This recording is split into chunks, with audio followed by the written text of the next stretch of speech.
Kaleshwaram project అవినీతిపై ఏర్పాటైన PC Ghosh కమిషన్కు బీజేపీ ఎంపీ ఈటెల రాజేందర్ ఇచ్చిన వివరణ ఆ పార్టీ రాష్ట్ర నాయకత్వాన్ని ఇరుకున పడేసిందా?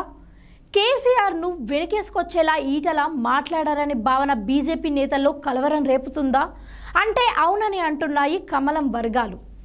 బీఆర్ఎస్ను దెబ్బకొట్టే అవకాశం వచ్చినా జార విడుచుకున్నారా?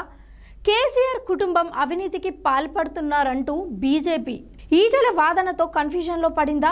పీసీ ఘోష్ కమిషన్ ఎదుట హాజరైన ఈటెల రాజేందర్ కాళేశ్వరం ప్రాజెక్టు డిజైన్ మార్పు, అంచనాల పెంపు తదితర అంశాలపై వివరణ ఇచ్చిన సంగతి తెలిసిందే. ఈటెల చెప్పిన అంశాలు చర్చనీయాంశంగా మారాయి.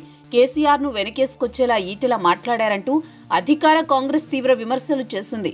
ఈ అంశం బీజేపీ జాతీయ నాయకత్వం ఆదేశాల మేరకు ఈటెల వ్యాఖ్యలు, పర్యవసానాలపై రాష్ట్ర పార్టీ ముఖ్యులు అంతర్గత నివేదిక పంపించారు. కాళేశ్వరం ప్రాజెక్టు నాటి సీఎం కేసీఆర్ కుటుంబానికి ఏటీఎంలా మారిందని ప్రధాని మోదీ, కేంద్ర హోంమంత్రి అమిత్ షా, పార్టీ జాతీయ అధ్యక్షుడు జేపీ నడ్డా గత ఎన్నికల ముందు ప్రచారం చేశారు. దానికి అనుగుణంగా కాళేశ్వరం కమిషన్ ఎదుట ఈటెల మాట్లాడి ఉండాల్సింది.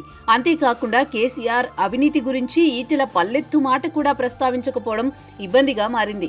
పార్టీ లైన్కు ఈటెల కమిషన్ ఎదుట ఇచ్చిన వివరణకు సంబంధమే లేదు అని టాక్ వినిపిస్తోంది. కేబినెట్ నిర్ణయం మేరకే కాళేశ్వరం ప్రాజెక్టు నిర్మాణం జరిగిందని, అలాగే టెక్నికల్ కమిటీ ప్రతిపాదనలకు అనుగుణంగానే డిజైన్లు మార్చామని ఇచ్చిన వివరణ కేసీఆర్ను వెనకేసుకొచ్చేలా ఉందని ఆ నివేదికలో పేర్కొన్నట్టు సమాచారం. మరి ఈటెల ఆన్సర్కు బీజేపీ అధిష్టానం ఎటువంటి దిద్దుబాటు చర్యలు తీసుకుంటుంది?